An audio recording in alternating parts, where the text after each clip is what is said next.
जय श्री कृष्णा। आज के वीडियो में सुनिए श्री सत्यनारायण भगवान की व्रत कथा। तो चलिए भगवान श्री गणेश का नाम लेके कथा प्रारंभ करते हैं। बोलिए सत्यनारायण भगवान की जय। पहला अध्याय। एक बार नैमिषारण्य तीर्थ में शौनक आदि सभी ऋषियों ने पुराण शास्त्र के वेत्ता श्री सूत जी महाराज से पूछा, हे महामुने, किस व्रत और तपस्या से मनोवांछित फल प्राप्त होता है, वह हम सब सुनना चाहते हैं। श्री सूत जी बोले, इसी प्रकार देव ऋषि नारद जी के द्वारा पूछे जाने पर भगवान श्री कमलापति जी ने उनसे जैसा कहा था वह मैं कह रहा हूँ। आप सभी ध्यान लगाकर सुनिए। एक समय योगी नारद जी लोकों के कल्याण की कामना से विविध लोकों में भ्रमण करते हुए पृथ्वी लोक पर आए और यहाँ उन्होंने अनेक प्रकार की योनियों में जन्मे लोगों को अनेक प्रकार के क्लेशों को भोगते हुए देखा तथा इस विचार से कि किस प्रकार से इन लोगों के दुखों का नाश हो सकता है, वे विष्णु लोक को गए। वहाँ चार भुजा वाले शंख, चक्र, पद्म और वनमाला से विभूषित शुक्ल वर्ण भगवान श्री नारायण जी के दर्शन कर उन देवाधिदेव की वे स्तुति करने लगे। स्तुति सुनने के पश्चात भगवान श्री हरि ने देव ऋषि नारद से कहा, हे महाभाग, आप किस प्रयोजन से यहाँ आए हैं? आपके मन में क्या है? तब देवर्षि नारद बोले, हे भगवान, पृथ्वी लोक में अपने पाप कर्मों के द्वारा विभिन्न योनियों में जन्मे सभी लोग बहुत प्रकार के क्लेशों से दुखी हो रहे हैं। हे प्रभु, किस लघु उपाय से उनके कष्टों का निवारण हो सकेगा? यदि आपकी कृपा मेरे ऊपर हो तो मैं वह सब सुनना चाहता हूँ। आप कृपा पूर्वक यह सब मुझे बताएं। तब श्री भगवान ने कहा, हे वत्स, संसार के ऊपर अनुग्रह करने वाली आपने बहुत अच्छी बात पूछी है। जिस व्रत को करने से प्राणी मोह से मुक्त हो जाता है वह मैं आपको बताता हूँ, सुनिए।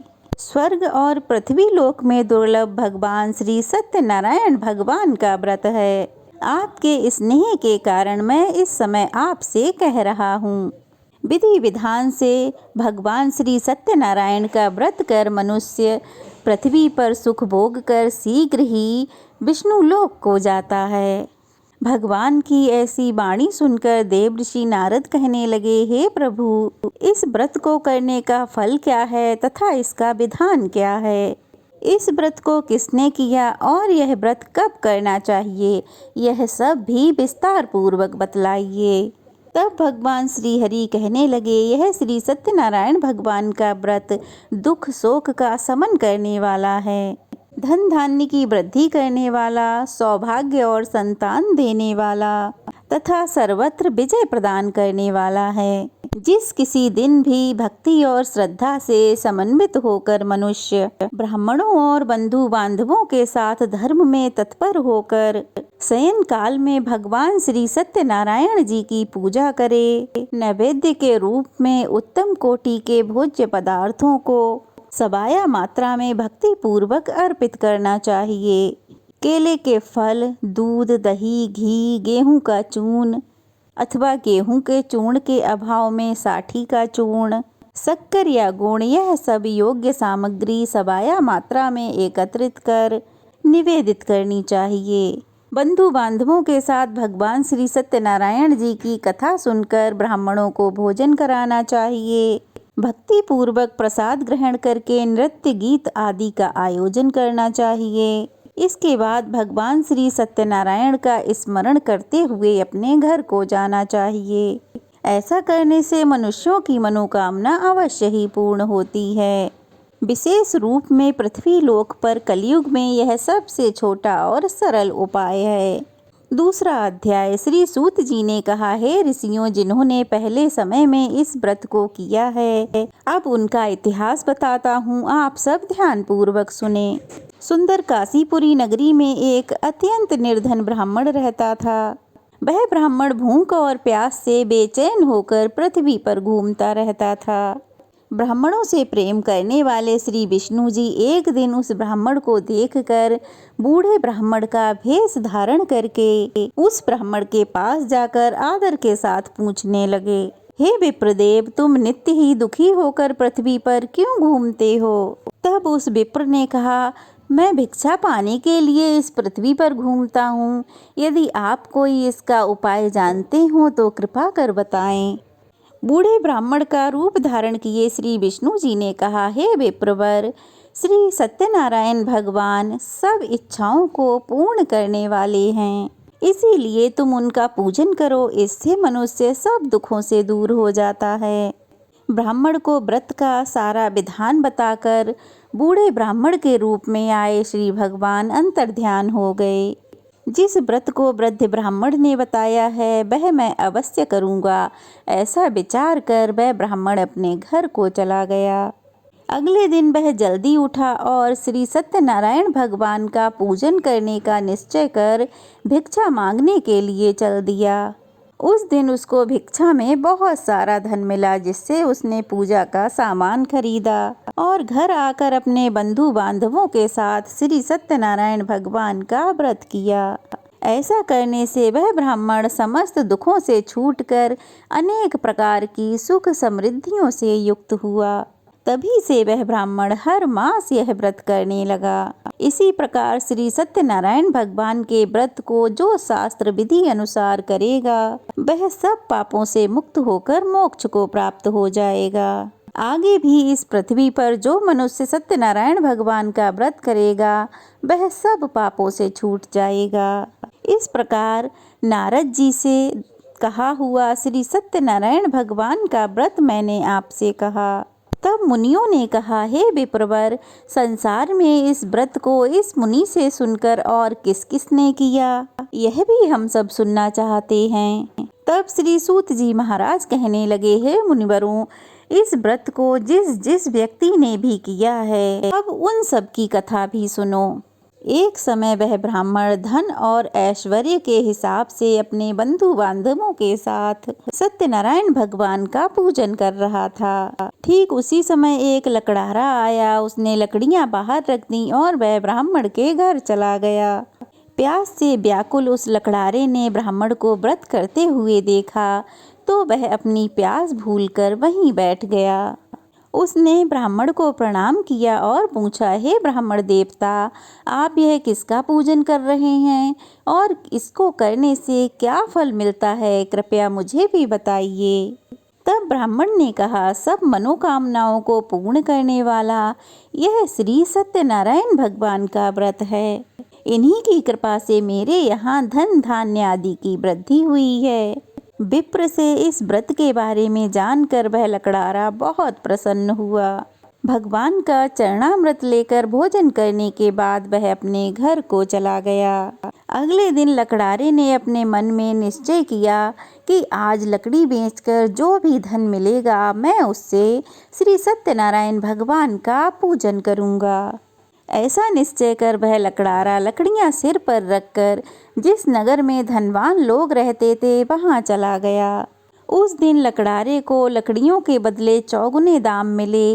अब वह बूढ़ा लकड़हारा प्रसन्न होकर केले के फल, शहद, दूध, दही, घी, गेहूं का चूर्ण इत्यादि श्री सत्यनारायण भगवान के व्रत की सभी सामग्री लेकर अपने घर को आ गया। फिर उसने अपने बंधु बांधवों को बुलाकर भगवान श्री सत्यनारायण भगवान का व्रत और पूजन किया। उस व्रत के प्रभाव से वह बूढ़ा लकड़हारा धन, पुत्र आदि से युक्त हुआ और संसार के समस्त सुख भोग कर वैकुंठ धाम को चला गया। तीसरा अध्याय। श्री सूत जी ने कहा, हे श्रेष्ठ मुनियों, अब एक और कथा कहता हूँ। पूर्व काल में उल्का मुख नाम का एक राजा था। वह सत्यवक्ता और जितेंद्रिय था। प्रतिदिन मंदिरों में जाता और धन देकर गरीबों के कष्ट दूर किया करता। उसकी पत्नी सुंदर और सती सावित्री थी। भद्रशिला नदी के तट पर उन दोनों ने श्री सत्यनारायण भगवान का व्रत किया। तभी साधु नामक एक वैश्य राजा को व्रत करते हुए देख उनसे पूछने लगा, हे राजन, भक्ति युक्त मन से आप यह क्या कर रहे हैं? मेरी सुनने की इच्छा है। तब महाराज उल्कामुख ने कहा, हे साधु वैश्य, मैं अपने बंधु बांधवों के साथ संतान प्राप्ति के लिए महाशक्तिमान श्री सत्यनारायण भगवान जी का व्रत और पूजन कर रहा हूँ। तब उसने कहा, हे राजन, मुझे भी इसका विधि विधान बताइए। मैं भी आपके कहे अनुसार इस व्रत को करूँगा। मुझे कोई संतान नहीं है और मुझे विश्वास है इससे निश्चय ही मेरे यहाँ भी संतान होगी। राजा से व्रत का विधान सुनकर व्यापार से निवृत्त होकर वह वैश्य अपने घर को आ गया। वैश्य ने अपनी पत्नी लीलावती को संतान देने वाले उस व्रत के बारे में बताया और निश्चय किया, जब हमारे यहाँ संतान होगी तब मैं भी इस व्रत को करूँगा। एक दिन उसकी पत्नी लीलावती सांसारिक धर्मों में प्रवृत्त होकर गर्भवती हो गई। उसने एक सुंदर कन्या को जन्म दिया। कन्या का नाम कलावती रखा गया। इसके बाद लीलावती ने अपने पति को याद दिलाया, आपने जो व्रत करने का संकल्प लिया था उसे पूरा कीजिए। तब साधु वैश्य ने कहा, हे प्रिय, मैं अपनी कन्या के विवाह पर इस व्रत को अवश्य करूँगा। इस प्रकार अपनी पत्नी को आश्वासन देकर वह व्यापार करने को चला गया।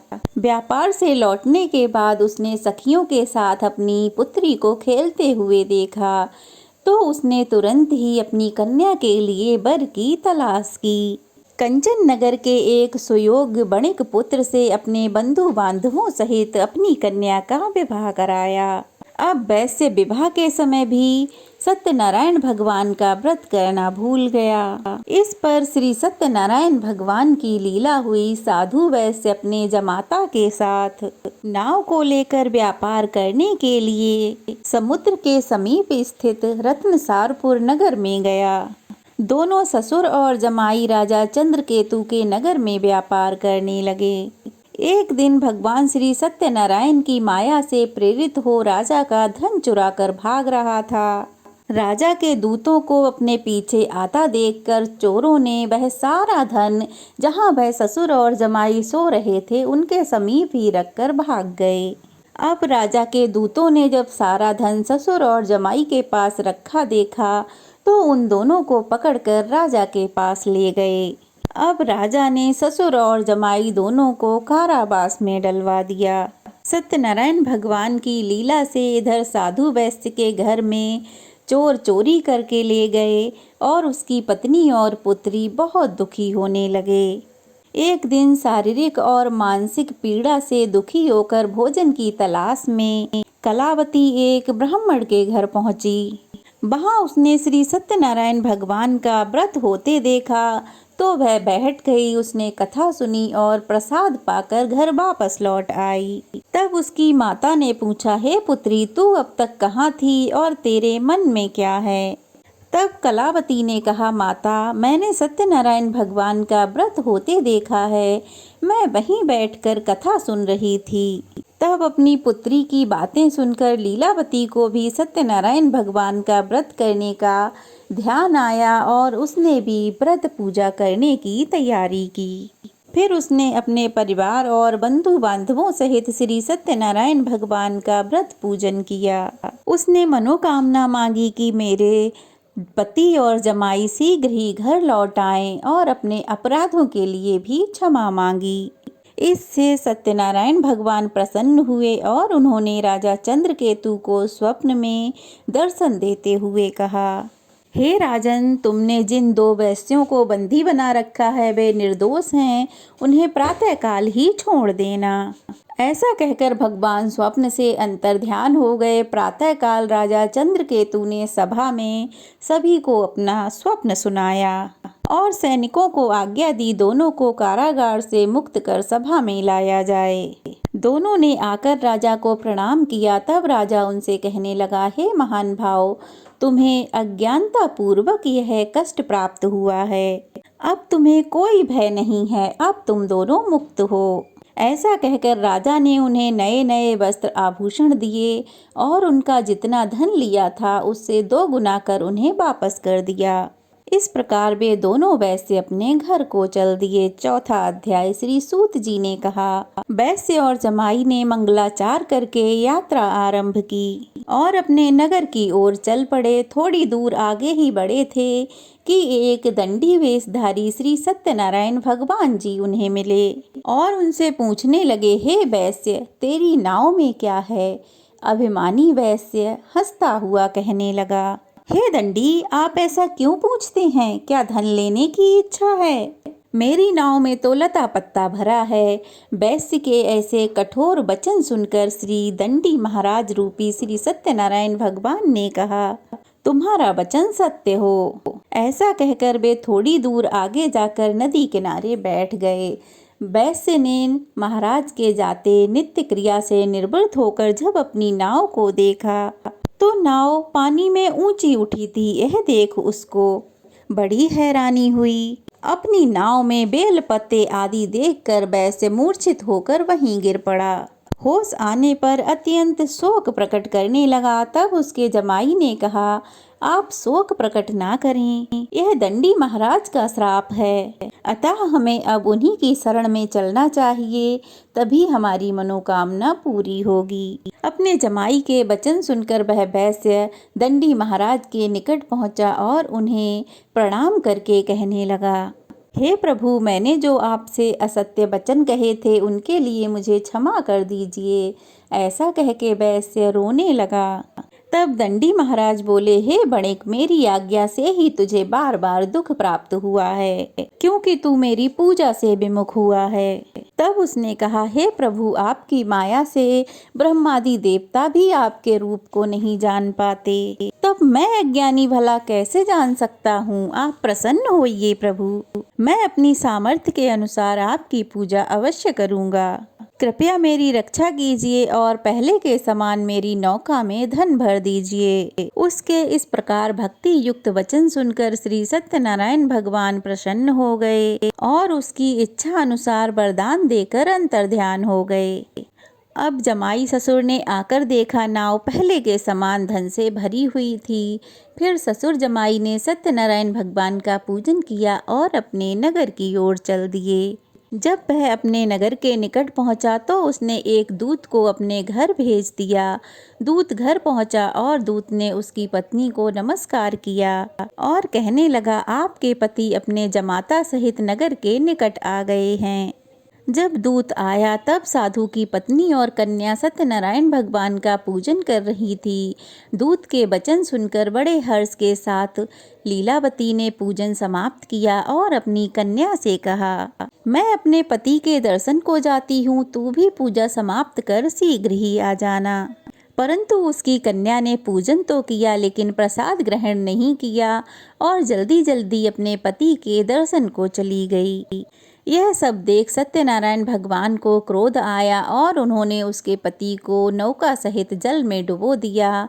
इधर उसके पिता ने जब देखा कि कन्या रोती बिलखती है और जमाता नाव सहित जल में डूब गया है तो वह सत्यनारायण भगवान से विनती करने लगा, हे प्रभु, मुझसे या मेरे परिवार से जो भी भूल हुई हो उसे क्षमा कर दीजिए। ऐसा कहते हुए वैश्य रोने लगा। उसके ऐसे वचन सुनकर सत्यनारायण भगवान प्रसन्न हुए और तभी आकाशवाणी हुई, हे वैश्य, तेरी कन्या प्रसाद छोड़कर आई है, इसी कारण इसका पति अदृश्य हुआ है। अब तेरी कन्या घर जाकर प्रसाद ग्रहण करके आए, तभी इसका पति इसे मिलेगा।